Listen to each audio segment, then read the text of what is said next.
একটি ছেলে যার কাছে একটি জুতো কেনার টাকা ছিল না, যে সবসময় ফুটো জুতোতে খবরের কাগজ ঢুকিয়ে ব্যবহার করত। সে সবসময় একটি ভাঙা গাড়িতে বসবাস করত, কিন্তু সে হার মানেনি, বরং এটাকেই সে তার জীবন মনে করে সে তার চেষ্টা চালিয়ে গেছে। এবং একদিন সে এমন একটা জিনিস করে ফেলে যার জন্য শুধু দেশেই নয়, পুরো ওয়ার্ল্ডে তার নাম ছড়িয়ে পড়ে এবং তাকে নিয়ে মানুষ গর্ব করতে শুরু করে দেয়। আর এটা একটা সত্যি ঘটনা। আর আজকের movie the boy in the board. গল্পটি শুরু হয় একটি বয়স্ক মানুষকে দেখিয়ে, যে কিনা একটি চেয়ারের মধ্যে বসে রয়েছে। আর এই বয়স্ক মানুষটির নাম জো র্যাঞ্চ। জো এক মনে তার সামনে থাকা নদীটির দিকে তাকিয়ে রয়েছে, যেখানে তার গ্র্যান্ডসন নৌকা চালানো প্র্যাকটিস করছে। আর এই ধরনের নৌকা চালানোকে রোয়িং বলা হয়। জো তার গ্র্যান্ডসনকে এক মনে দেখতে থাকে এবং তার মনে পড়ে যায় তার সুন্দর অতীতের কথা। আর এখান থেকে মুভিটা ফ্ল্যাশব্যাকে চলে যায়। সালটা হলো 1936। ওয়াশিংটন রাজ্যের সেটল শহরের একজন ছেলেকে দেখানো হয় যার নাম জো। জো এই শহরের ধ্বংস হয়ে যাওয়া একটা গাড়ির মধ্যে বসবাস করে, কিন্তু তার মানে এটা নয় যে তার বাড়ি নেই, তার কোনো ফ্যামিলি নেই। তার বাবাও রয়েছে, কিন্তু তার মা অল্প বয়সে ক্যান্সারের কারণে মরে গেছে। আর এই কারণে তার বাবা দ্বিতীয় বিয়ে করে নেয়। বর্তমানে যে তার সৎ মা, সে জোকে একদমই পছন্দ করে না এবং একইভাবে তাকে বাড়ি থেকে তাড়িয়ে দিয়েছে। এই কারণে বর্তমানে জো এই গাড়ির মধ্যে বসবাস করছে। আর এমনই এক সকালে সে ঘুম থেকে উঠে প্রথমে তার ফুটো জুতোতে নিউজ পেপার সেট করে, কারণ জুতোটা একদম ফুটো হয়ে গেছে। এবং তারপর হাতে একটি বই নিয়ে সে ওখানকার লোকাল কলেজে চলে যায়, কারণ সে বর্তমানে একজন ইঞ্জিনিয়ারিং স্টুডেন্ট। এখন জো সবার প্রথমে কলেজে গিয়ে ক্লাস অ্যাটেন্ড করে এবং স্যারের বলা কথাগুলোকে মন দিয়ে শোনার চেষ্টা করে। কিন্তু স্বাভাবিকভাবে তার কোনো ইনকাম সোর্স নেই, তাই স্বাভাবিকভাবে সে চিন্তা করতে থাকে এই কলেজের ফিসগুলো সে কিভাবে দেবে। এই কারণে তার পড়াতে মন বসে না। তাই সে তার বন্ধু রজারের সাথে এই টপিক নিয়ে আলোচনা করে। এখন এইসবের মধ্যে ক্লাসে একটি মেয়ে বসে থাকে, যে মেয়েটার নাম হচ্ছে জেসি।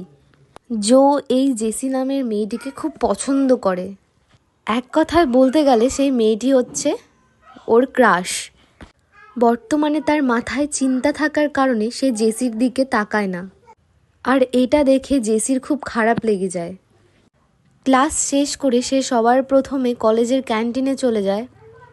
আর ক্যান্টিনে গিয়ে যখন সে তার পকেট চেক করে, তখন দেখে যে পকেটের মধ্যে অল্প কিছু টাকা পড়ে রয়েছে, যেই টাকাটা দিয়ে সে কোনো রকম খাবার কিনতে পারবে না।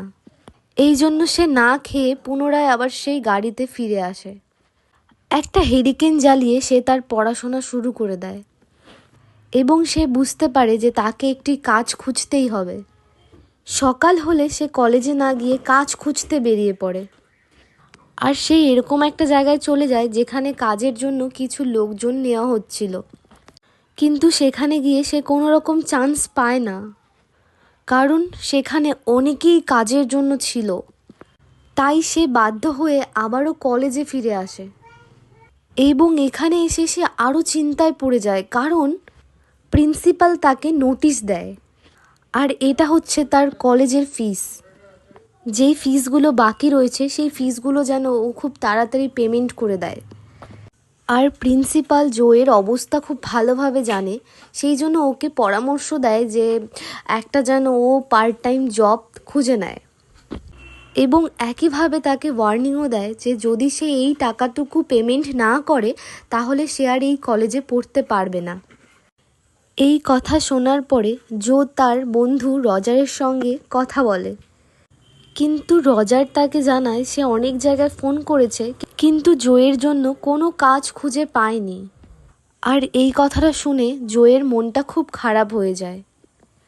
সে পুনরায় সেই ভাঙা গাড়িতে ফিরে আসে এবং জো পরের দিন সকালে ঘুম থেকে উঠে কলেজে আসে। আর কলেজে আসার পর জেসি নামের মেয়েটি জোয়ের সঙ্গে নিজে থেকেই কথা বলতে আসে। আর এটা দেখে জো নার্ভাস ফিল করে। জো কখনো ভাবেনি যে জেসি নিজে থেকে এসে ওর সঙ্গে কথা বলবে। এবং এর মধ্যে রজার জোয়ের জন্য একটি খবর নিয়ে আসে।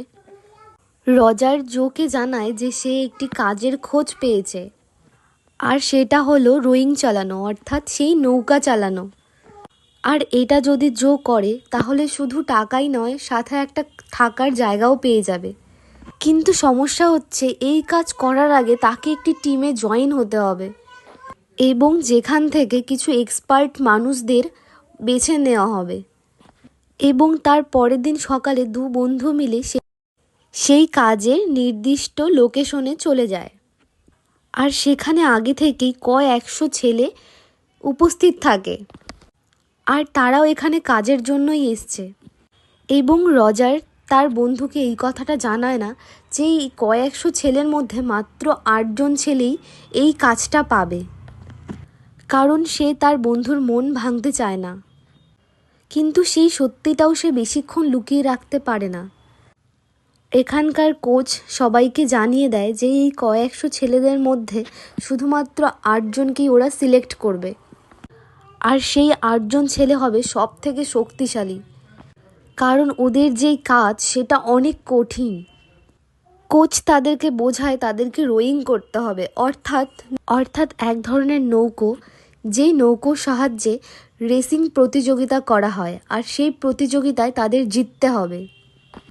আর কোচ এটাও বলে যে আমি তোমাদের প্রত্যেককে এই খেলায় অংশগ্রহণ করার সুযোগ দেব, কিন্তু আস্তে আস্তে আমরা সেই সব ছেলেদেরকে বাদ দিয়ে দেব যারা খুব দুর্বল। সব শেষে আমরা 8 জনকে বেছে নেব। এবং এই সব কিছু শুনে জো কিছুটা হতাশ হলেও কিন্তু সে হাল ছাড়ে না, কারণ এটাই একমাত্র উপায় তার আর্থিক পরিস্থিতিটা কিছুটা হলেও ঠিক করার। এরপর কোচ এদের সবার রেজিস্ট্রেশন কমপ্লিট করে। একে একে প্রত্যেককে এখানকার ড্রেস পরানো হয়, যার মধ্যে নাম্বার লেখা ছিল। কোচ এদেরকে ষড়যন্ত্র করে আলাদা আলাদা গ্রুপে ভাগ করে দেয়। পুশ আপ, সিট আপ এবং দৌড় সব কিছু করানো স্টার্ট করে দেয়, কারণ তারা যেই কাজটা করতে যাবে সেই কাজটা অনেক কঠিন, এবং তার জন্য শরীরটাকে ফ্লেক্সিবল এবং স্ট্রং করতে হবে। এবং এরপর কোচ তাদেরকে নৌকো চালানোর প্র্যাকটিস শুরু করে দেয়। আর এটা করতে গিয়ে প্রত্যেকটা ছেলে বুঝে যায় যে কোচের কথা একদম 100% সত্যি, এই কাজে প্রচুর কষ্ট। এবং এই প্র্যাকটিস শেষ হওয়ার পর জো কোচের সঙ্গে কথা বলে, এবং জো কোচকে জিজ্ঞেস করে যদি আমি এই কাজের জন্য সিলেক্ট হয়ে যাই তাহলে আমি কত টাকা স্যালারি পাবো। আর সেই টাকা দিয়ে জো কলেজের ফিস দিতে পারবে। আর সেই কথা শুনে কোচ কিছুটা অবাক হয়ে যায়, কারণ কোচ এরকম প্রশ্ন আগে কখনো শোনেনি। আর কোচ জোকে বোঝায় যে সে এখনও সিলেক্ট হয়নি। আর কোচ জোকে বলল যে এইসব চিন্তা না করে মন দিয়ে প্র্যাকটিস করো। রাত হলে রজার তাকে খাবার খাওয়ানোর জন্য অফার করে, কিন্তু জো তাকে না করে দেয়। সে রজারকে বলে যে আমার কোনো খিদে নেই। এরপর জো এমন একটি জায়গায় চলে যায় যেখানে গরিব মানুষদেরকে খাবার দেওয়া হয়, যেসব লোকেরা রাস্তায় রাস্তায় ঘুরে বেড়ায়, এবং জো সেই লাইনে দাঁড়িয়ে পড়ে। আর সে যখন খাবার খেতে গেছে তখন দেখছে যে সেই ছেলেটা আর কেউ নেই যে এখানে খাবার দিচ্ছে, সে তাদের গ্রুপের একটা ছেলে যে রোয়িং প্র্যাকটিস করে। এবং সে এটা দেখে পুনরায় তার বাড়িতে ফিরে আসে।